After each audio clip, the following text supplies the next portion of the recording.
Buenas tardes.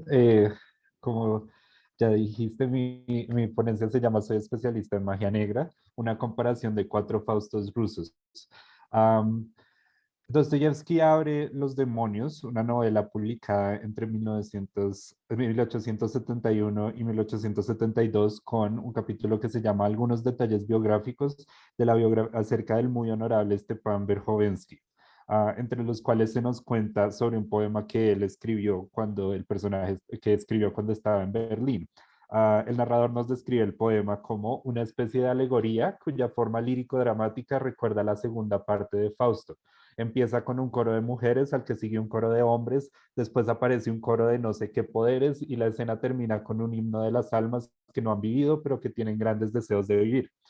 En realidad, el mito del doctor Fausto resulta crucial para el desarrollo literario de Rusia. El doctor, referencias a él, versiones de su historia, foráneas y locales, entre muchas otras manifestaciones, aparecen por todos lados cuando se da una mirada más cercana a las obras artísticas y autores más importantes de casi todos los movimientos y periodos significativos de las letras rusas. Um, yo comparto la opinión de Marshall Berman, quien dice, refiriéndose a la tragedia de Goethe, que todo el desarrollo de la obra representa el desarrollo más vasto de la sociedad occidental. Yo parafrasearía la cita diciendo que todo el desarrollo del paso de Fausto por Rusia representa, si no el desarrollo de la nación en general, sí el desarrollo de su literatura.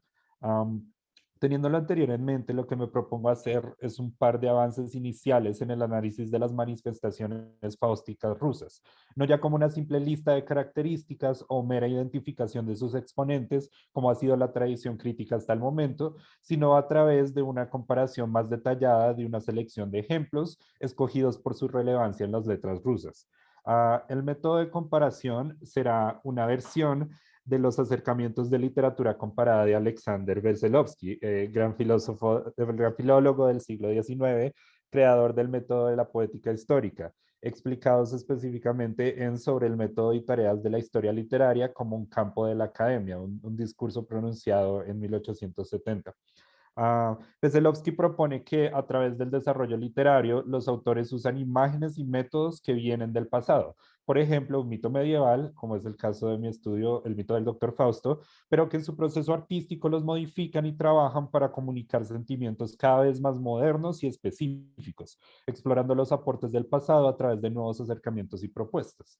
Ahora bien, en su famoso ensayo sobre el Fausto de Goethe, Marshall Berman también propone que en todas las versiones también la tragedia o la comedia se produce cuando Fausto pierde el control de las energías de su mente, que entonces pasan a adquirir una vida propia, dinámica y altamente explosiva. Lo que hay que analizar entonces de cada una de las versiones de la leyenda es cuáles son esas energías fáusticas y por qué se salen de control. Puesto de otro modo, se podría preguntar cuáles son las motivaciones de cada Fausto y contra qué mundo y o problemas se enfrentan esas motivaciones. Analizando estas dos cosas, se puede llegar a una especie de flujo del paso de Fausto por Rusia, desde las primeras manifestaciones del siglo XIX hasta mediados del siglo XX. La primera gran parada del doctor Fausto en Rusia fue de la mano de su poeta romántico más importante de principios del siglo XIX, Alexander Pushkin, con su pequeño fragmento dramático en verso, Una escena de Fausto, publicado en 1828. En esta obra vemos a un Fausto maduro que tiene una breve conversación con Mefistófeles. Una escena de Fausto es de vital interés porque en aproximadamente 140 versos logra explorar una cantidad impresionante de temas que acompañan al personaje en los más de 12.000 versos de la tragedia de Goethe. El fragmento introduce, gracias a los discursos de Mefistófeles, preguntas sobre la inestabilidad de la felicidad de un personaje como Fausto, sobre el intenso pasado académico y sus consecuencias en la psique fáustica, um, eh, e incluso sobre la culpa y las intuiciones de Fausto con relación a la tragedia de Margarita. Una de las citas dice, ¿no fui acaso yo, Mefisto, quien se empeñó en conseguirte esta divina hermosura? Cuando tu bella amante estaba profundamente extasiada, te sumergías con tu alma en la meditación, la cual, como te hemos comprobado, proviene del aburrimiento. El hecho de que Pushkin logre sintetizar todos estos grandes temas en un fragmento tan pequeño es, además de impresionante, algo que vuelve difícil la interpretación de la obra y sobre todo del personaje de Fausto. ¿Cuál de todos estos temas tomar como el más importante? ¿Qué motiva motiva a Fausto? ¿Cuál de todos estos problemas es el que Pushkin busca explorar de manera más profunda? En mi opinión, ese problema es el tedio del doctor Fausto después de perder a Margarita. El primer verso del fragmento lo habla Fausto y dice: escucha, diablo, me aburro, lo cual inicia una serie de respuestas de Mefistófeles cuyo tono irónico no deja de subir hasta que llega a un primer momento culminante del diálogo, cuando el demonio trae a colación el tema de Margarita. Fausto responde con: oh sueño mágico, oh llama del puro amor, allí, allí, en la penumbra deliciosa, do el susurro de las hojas, do ronronea un venero, yo recostando la cabeza en su preciado dulce pecho, feliz fui. Después de esto, Mefistófeles continuaba comentando el pasado de Fausto con Margarita de forma irónica, algo que claramente no le gusta a Fausto. El momento más tenso y segundo clímax emocional de la escena llega cuando Mefistófeles dice: y tú, después de todo eso, su pasado con Margarita, llegaste a una conclusión. A lo que Fausto responde violentamente con: engendro del infierno, huye y quítate de mi mirada. La conclusión a la que llega Mefistófeles, a la que Mefistófeles se refiere, puede ser resumida como el trágico hecho de que el doctor Fausto nunca dejó de sentir tedio, ni siquiera cuando estuvo con Margarita. Esto es algo que Fausto no puede oír, ya que es claro por la manera en que Pushkin enmarca el personaje que éste quiere derrotar el tedio al considerarlo como algo mundano, cuando en realidad es la única constante tanto en su vida intelectual pasada, como en su vida actual, como en su vida con Margarita. El tedio es universal, todo el resto es banal. Le dice Mefistófeles a Fausto: pensabas, ovejita mía, oh cuánto ansiaba poseerte, con qué astucia suscitaba de amor en sueños en la niña de corazón sencillo, y ella se entregó ingenuamente a la pasión involuntaria. ¿Por qué estás entonces lleno mi pecho de tediosa pena y de angustioso aburrimiento? Parece increíblemente cruel la manera en la que Fausto ordena a Mefistófeles hundir un barco español al final de la escena. Sin embargo, para este momento la tragedia ya está consumada. Fausto pasará el resto de sus días motivado por una lucha contra la única cosa que no podrá vencer, el único reto que Mefistófeles no podrá ayudarlo a superar. Pushkin entendió que la tragedia de Fausto nunca fue una tragedia de los peligros de la búsqueda del conocimiento más allá de Dios, sino un drama moderno sobre el tedio inescapable ante el cual un hombre, incluso con todos los poderes del infierno, puede perecer en vida. Así comienza el recorrido de Fausto por Rusia. Considero que un segundo Fausto importante en el desarrollo literario ruso pertenece a la tradición realista y es una novela corta de Iván Turgenev llamada Fausto, Relatos Nueve Cartas, publicada originalmente en 1856. La historia gira alrededor de Pavel Alexandrovich, quien le narra a un amigo la tragedia de Viera Nikolaevna, una amiga común de su pasado con quien se ha vuelto a encontrar. La historia se llama Fausto porque Pavel Alexandrovich convence a Viera de que lea la primera parte de la tragedia de Goethe y esto la lleva a volverse loca y finalmente a morir. Turgenev empieza la novela con un tema muy parecido al de Pushkin en una escena de Fausto, el tedio.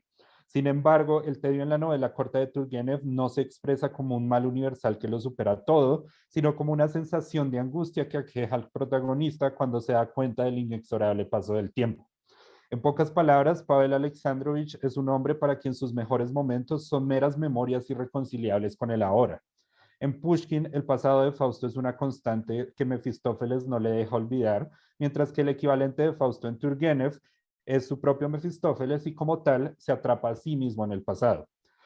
Solo hay tres cosas que le traen alegría al protagonista de Turgenev: la naturaleza, los libros viejos y Viera Nikolaevna, de quien quiero hablar de manera más detenida. Turgenev hace de Viera un equivalente de Margarita, enfocándose en un aspecto fundamental del personaje. Margarita es despertada por Fausto en un mundo moderno, ya no medieval, pero ese mundo moderno termina siendo su perdición. Turgenev hace algo parecido, ya que la madre de Viera no la deja nunca leer libros que actúen sobre la imaginación. Pavel le hace una lectura dramática de la primera parte del Fausto de Goethe y esto la deja profundamente interesada. Ahí empiezan sus problemas. Dice Viera después de esa primera lectura: en ese libro suyo hay cosas de las que no consigo desembarazarme. Es como si ardieran en mi imaginación. Muy pronto Pavel se enamora de Viera y el estado mental de esta termina por deteriorarse. Es interesante que a través de la novela la fuerza corruptora no es Mefistófeles. De hecho, no hay un equivalente del demonio en la obra. Todos los actos de corrupción son del propio Pavel, nuestro Fausto de turno. Pavel intenta consumar una relación adúltera con Viera, pero el fantasma moral de la madre que busca cuidar a Viera les impide cualquier avance. Antes de un encuentro final entre los dos, Viera cae enferma y en su delirio hablaba a cada momento de Fausto y de su madre, a la que tan pronto llamaba Marta como madre de Gretchen, que es la misma Margarita. Pavel decide pasar el resto de sus días en el tedio y la pena, no sin antes concluir sus cartas y el relato a su amigo con la vida es una tarea difícil. Renunciamiento, renunciamiento, renunciamiento continuo. Tal es su sentido, su secreto, no la realización de nuestros sueños y pensamientos más queridos por elevados que sean. En todos los aspectos que acabo de enumerar, Fausto, Relato en 9 cartas, es una exploración más detallada, sino más compleja, de los problemas fundamentales de una escena de Fausto. Sin embargo, la principal diferencia es ese último párrafo del que acabo de citar la frase más importante. El Fausto de Pushkin todavía niega el tedio, el de Turgenev se resigna a él. Este desarrollo revela la imposibilidad de la negación de la angustia existencial que produce vivir en un mundo cada vez más contradictorio. El Fausto que nos presenta Turgenev es, entonces, una modificación del Fausto romántico de Pushkin o de Goethe a una estética y motivación más realista. Ya no tenemos un héroe romántico, sino un hombre superfluo realista. La tercera aparición de Fausto en Rusia en la que me quiero detener es una aparición en el canon simbolista.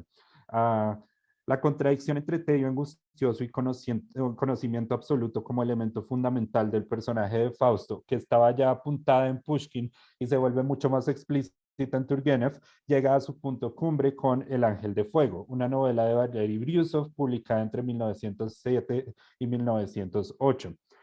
Brusov es uno de los exponentes más importantes del simbolismo ruso, el movimiento con el que se abre el siglo XX. Su enfoque, su versión de Fausto se llena de las características más importantes del movimiento, como son la sensualidad erótica y el enfoque en el oscurantismo y lo demoníaco, el cual es particularmente, este movimiento es muy interesante porque es particularmente prolífico en adaptaciones del mito del doctor Fausto. Muchos de ellos, sobre todo en términos literarios, adaptaron este mito y yo creo que la versión de Brusov es una de las más importantes.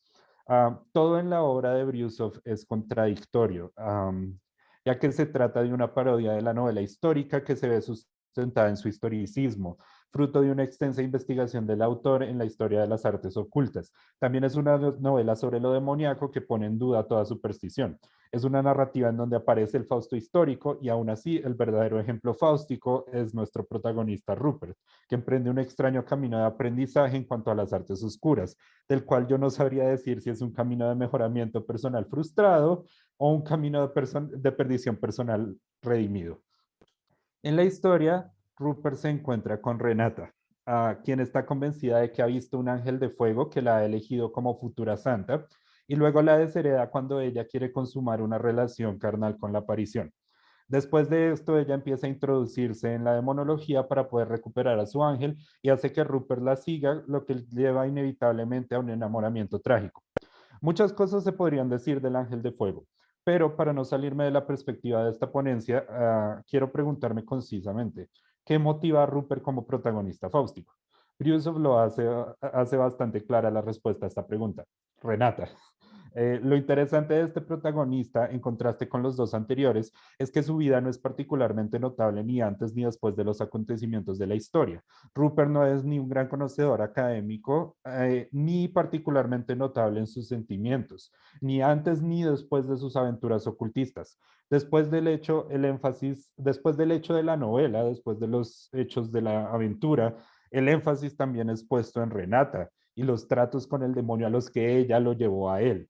La cita es del último capítulo de la novela. Los meses de inactividad forzosa los he dedicado a la redacción de estos recuerdos verídicos, la novela que acabamos de leer, un trabajo doloroso al que añado aquí el último fragmento. Básicamente no importa ni la vida antes ni después, algo que no había pasado en otras adaptaciones del Fausto. Brusov no crea una vida centrada y condensada a un episodio como Pushkin, ni un episodio que cambia el curso de las consideraciones sobre una vida como Turgenev, sino que centra todas las cuestiones del protagonista fáustico en su relación con su equivalente de Margarita. Este cambio hace de Fausto no un héroe trágico, sino una contradicción andante. La forma en que la novela pone en cuestión la veracidad de los aspectos demoníacos y angelicales es también una parte fundamental de las contradicciones de nuestro protagonista. Constantemente se está recalcando que las cosas que pasan pueden ser mera superstición, lo que da un giro irónico al personaje principal. Si Rupert cree que las artes oscuras son reales y la novela en su marco narrativo constantemente nos comprueba que no lo son, Fausto ya no es el hombre que hace un trato con el demonio, sino que se vuelve el esclavo de la fantasía y la sensualidad. Rupert es el único equivalente de Fausto que ignora la realidad hasta el delirio. Nunca antes había sido un Fausto ruso tan inconsciente del daño que efectuaba a su Margarita. En Pushkin, Fausto está en negación, pero es consciente de sus grandes errores y simplemente trata de no oírlos. En Turgenev, Pavel es plenamente consciente de lo que le hizo a Viera. La tragedia de Rupert en El Ángel de Fuego ya no es la tragedia del tedio, sino la de la ignorancia. Y esa ignorancia es a su vez la superstición llevada al extremo. Este es el cambio más notable a la tradición fáustica en el canon ruso, el punto más alejado de lo que el mito originalmente representaba.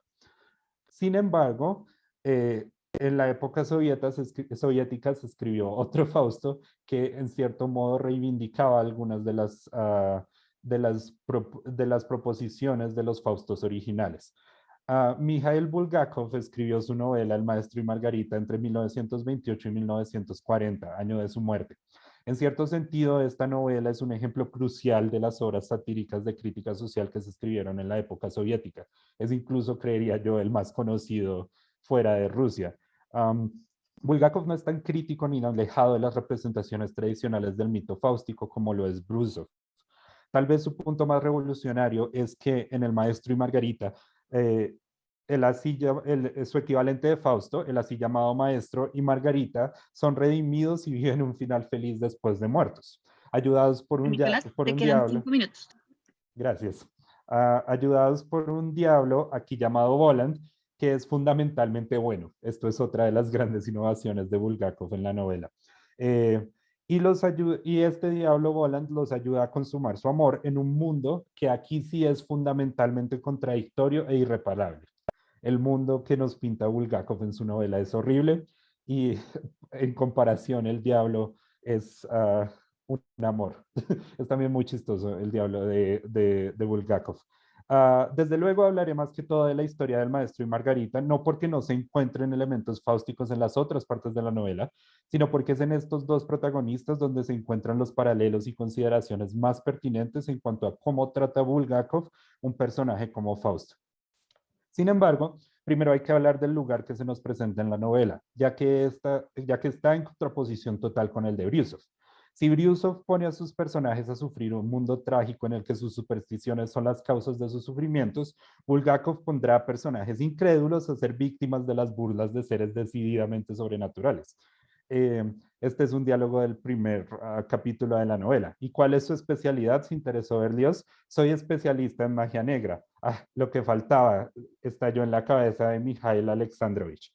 El especialista en magia negra, a quien no cree ninguno de los interlocutores, resulta siendo el demonio literal. Y sus actos, para bien o para mal, de los habitantes de Moscú ocurren de verdad.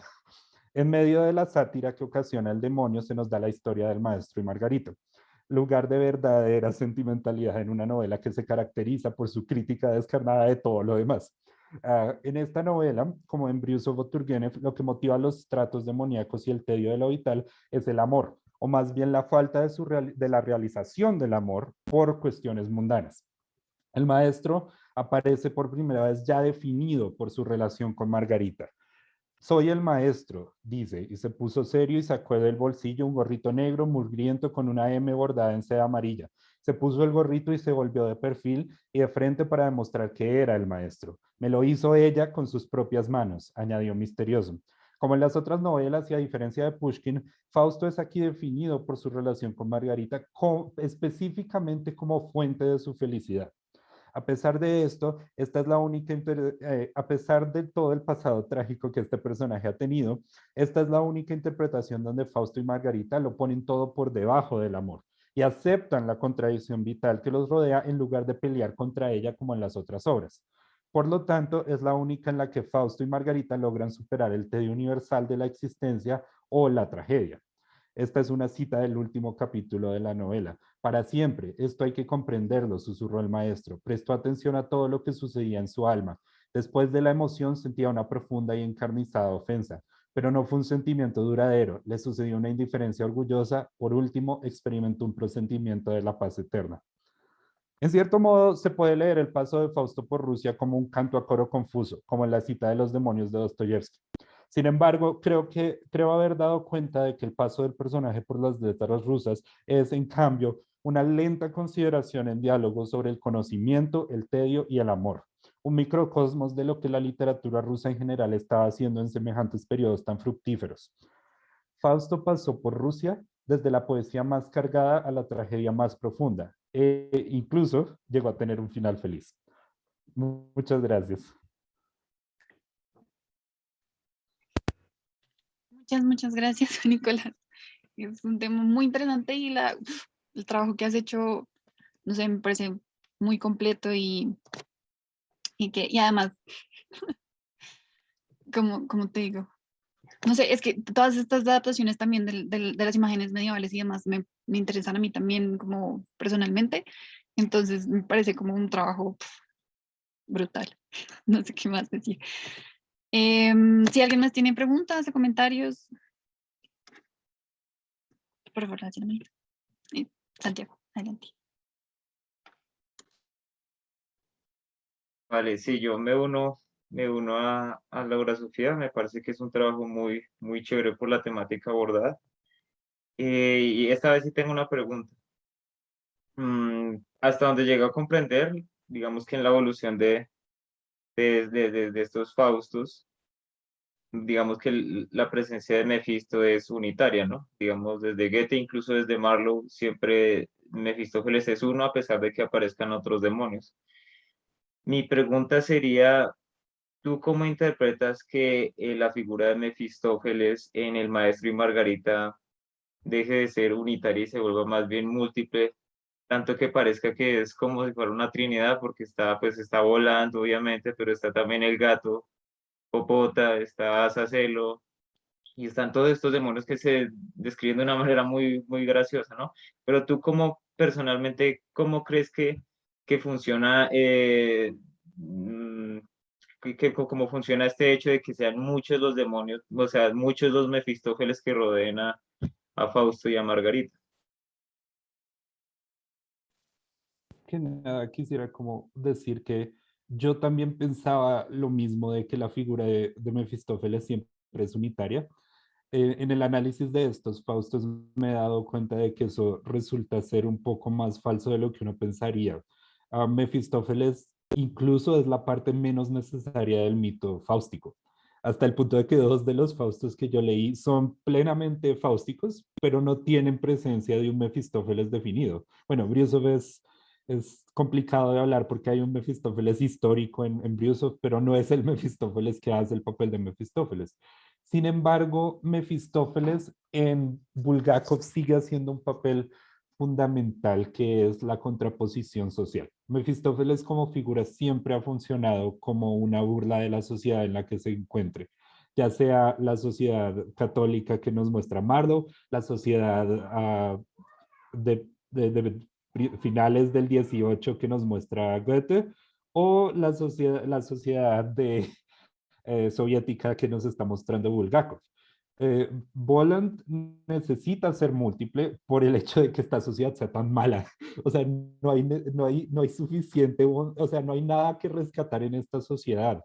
Por eso necesita un grupo de personas que lo ayuden a abarcar toda esta sociedad. Los fragmentos de Voland en El Maestro y Margarita sorprenden por lo múltiples que son. Uno está siguiendo un montón de líneas de un montón de personajes, todos que atacan ciertos factores sociales. Yo creo que en cierto modo Bulgakov desdobla la figura de Mefistófeles para poder ampliar su característica formal.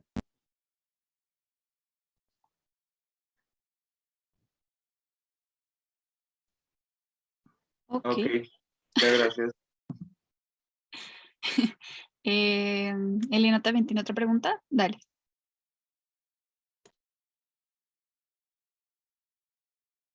Sí, tienes permitido el micrófono.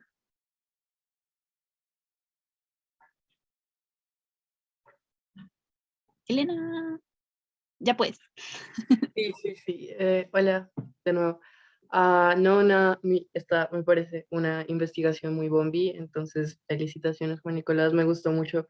Bueno, obviamente yo ya había escuchado parte de este cuento, pero como que no había caído en cuenta de que, bueno, Fausto, al menos aquí y como en sus adaptaciones occidentales, tiende a ser una cosa muy de, o sea, es como la relación con la tecnología de Fausto, ¿no? Como que como ese impulso prometeico y como que ese mito prometeico es lo que termina siendo como sobreviviendo, ¿no? Entonces uno tiene como a Frankenstein y después uno tiene pues sus montones en ciencia ficción.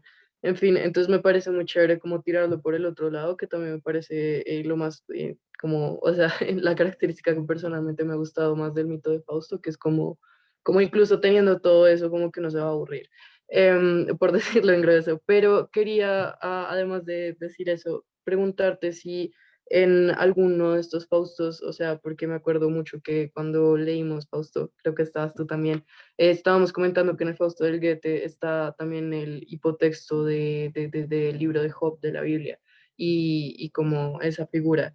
Pero entonces yo te quería preguntar si has encontrado en alguno de estos Faustos como algunos otros como fuentes, algunos otros textos que te hayan parecido interesantes, que te parezcan novedosos con relación a la reactualización del mito de Fausto y si lo que quisieras comentar. Y es muy interesante porque el mito de Job sigue siendo como muy presente a través de los Faustos, sobre todo entre Pushkin y Turgenev tienen unas referencias fuertes al mito de Job. A mí lo que más me ha parecido interesante de las fuentes de los Faustos que he estudiado es la influencia tan grande que tienen las crónicas de Indias y en general las crónicas de viajes en los influjos de los Faustos, sobre todo en los Faustos del siglo XX.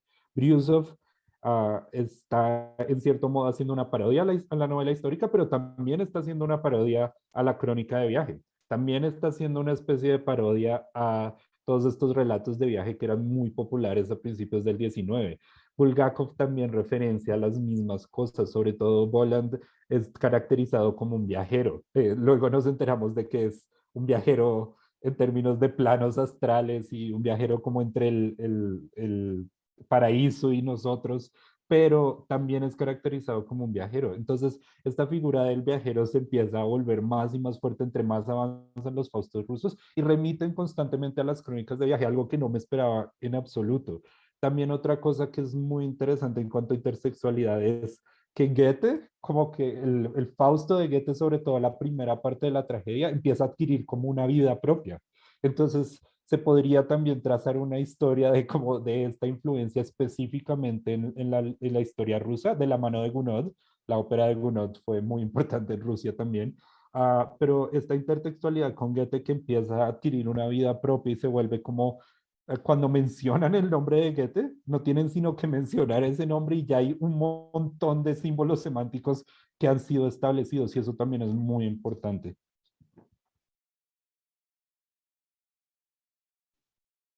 Ok, muchas gracias otra vez. Profe, también la profe Anastasia tiene otra pregunta, adelante. Gracias, Sofía, y gracias, Juan Nicolás, otra vez fue muy rico escucharte y me parece que la perspectiva que escogiste realmente permitió analizar muy bien sí, el desarrollo de este mito y en relación con el contexto. Muy bien lograda, felicitaciones. Primero voy a hacer un comentario un poco a la pregunta de Santiago, que en Bulgakov debemos tener en cuenta esto que en realidad Juan Nicolás también dijo en su ponencia. ¿Sí? El mundo soviético es un mundo que rechazó pues oficialmente cualquier idea religiosa y cualquier idea de lo divino. Entonces, en este sentido, diablo es mejor porque aunque es el enemigo, él no pone en duda, ¿sí? No pone en duda la existencia divina. Entonces, en este orden de ideas, Diablo resulta, y todos sus acompañantes resultan siendo buenos, porque no intentan voltear el orden como natural de las cosas. Entonces, sobre eso también, como hay una mirada religiosa detrás, ¿sí? de esta de esta construcción narrativa. Y vale, y también, claro, me pareció muy afortunado lo que dijo Juan Nicolás, también ahí hay una necesidad narrativa, sí, para crear este caos fantástico, satírico, tan increíble que logra Bulgakov en su novela. Necesita varios demonios. También me pareció muy afortunado y muy interesante, Juan Nicolás, lo que dijiste sobre como que la función, que Mefistófeles en realidad es accesorio, porque, y ahí podemos ver esto que estudiamos en los cursos de literatura y lenguaje, sí, que tenemos como la fábula y tenemos lo que se llama la motivación, ¿sí? Como podemos tener una motivación psicológica, es decir, no sé, la mujer primero lo amaba y después lo dejó de amar por alguna razón psicológica, o podemos tener una motivación tipo vivió una pócima mágica y lo dejó de amar.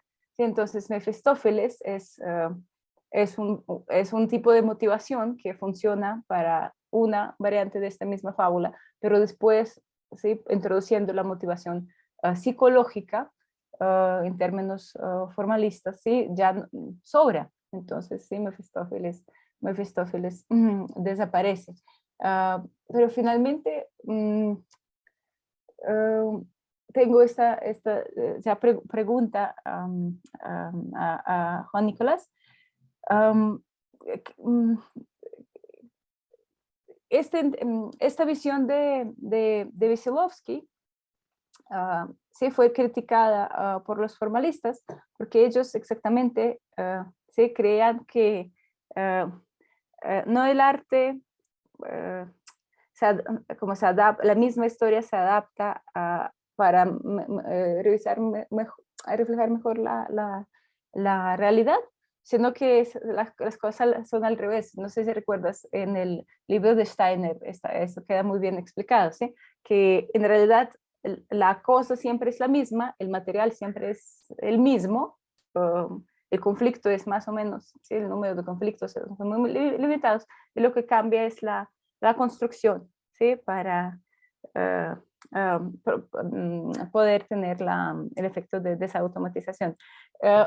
Me interesa ahora trabajando, revisando a Veselovsky, no sé si pensaste en esta cuestión tan teórica, ¿sí? Cómo ver esta evolución de los Faustos, ¿sí? Es un proceso que refleja lo externo, o es algo que se da, ¿sí? En la evolución literaria independiente. Entiendo que la pregunta es sí, como un poco difícil, pero tal vez tienes una consideración a partir de tu material específico. He considerado esto mucho porque es que es difícil acercarse a la comparación de una leyenda medieval en el sentido de que uno sí se encuentra con el problema del material siendo el mismo, y eso puede hacer que uno caiga un poco en el problema de estar enfocándose solo en las diferencias en lugar de mirar las similitudes, porque uno dice, bueno, es el mito de Fausto, entonces esto y esto siempre son lo mismo. Yo creo que en cambio sí hay un influjo histórico muy importante en la evolución artística, sobre todo, por lo menos en estos 4 Faustos, yo evidencié que no solo estaban diciendo algo sobre el mito de Fausto mismo, no solo estaban cambiando cosas y experimentando con los componentes del mito fáustico, sino que también estaban usando ese mito para decir algo de la sociedad que los rodea. La obra de Bulgakov es probablemente el ejemplo más fácil de sacar y decir, pues es una obra que no se puede separar de su contexto y que es claramente una respuesta a un contexto, a una cosa externa al mito fáustico Bulgakov encontró en el mito fáustico la mejor manera de criticar esa cosa, de criticar esta sociedad que él veía tan mal. Pero creo que también en las obras que son como más experimentales en su propia forma, como yo diría que es el caso de la de Briusov, por ejemplo, que es una obra profundamente experimental, formalmente hablando, también hay un influjo histórico muy claro. Entonces yo por eso me atuve mucho a Veselovsky porque encontré en su teoría de la evolución literaria, sí, es un poco romántica en el sentido de que él piensa de que cada obra literaria que llega ejemplifica perfectamente como el sentimiento de la época, lo que él llama el sentimiento y la sensibilidad de la época. Pero creo que sí hay algo que decir sobre que al evolucionar una misma historia, un mismo material, evoluciona no solo por el impulso artístico, sino también por el impulso histórico. Y yo creo que eso es lo que más me gusta de estudiar leyendas medievales y de estudiar estos componentes que son tan antiguos, incluso las leyendas clásicas, es porque al material ser el mismo le permite a uno ver verdaderamente cuál es el impulso social, el impulso histórico, el impulso artístico, cuáles son todas estas fuerzas que llegan a ese material y lo vuelven algo nuevo, lo vuelven algo distinto, le ponen una pieza más o le quitan piezas que no les gusta. Y eso también es tanto, es muy formal, pero también es muy social, es un procedimiento que yo creo que es profundamente social. Muchas gracias, Juan Nicolás. Y gracias Gracias. por la presentación, quedó tan bonita con todos los cuadros. Muchas gracias. Gracias a todos, me alegra que les haya gustado.